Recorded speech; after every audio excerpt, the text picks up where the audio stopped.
بسم اللہ الرحمن الرحیم۔ رمضان المبارک کے اس بابرکت مہینے میں ایسے لوگ جو کسی بھی عذر یا مجبوری کی وجہ سے روزہ نہیں رکھتے، وہ ان باتوں کا خاص طور پر خیال رکھیں۔ نمبر 1، آپ کے خاندان یا دوستوں میں جس کا بھی روزہ ہے اس کا احترام کریں۔ نمبر 2، روزہ داروں کا احترام کرتے ہوئے ان کے سامنے ہرگز نہ کھائے بلکہ کسی الگ جگہ بیٹھ کر کھائے۔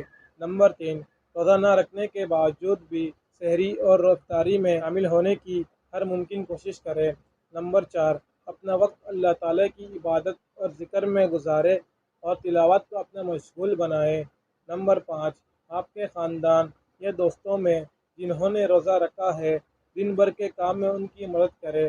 نمبر 6، غریب روزہ داروں کی افطاری کا بندوبست کرے اور جتنی ممکن ہو سکے ان کی مدد کرے۔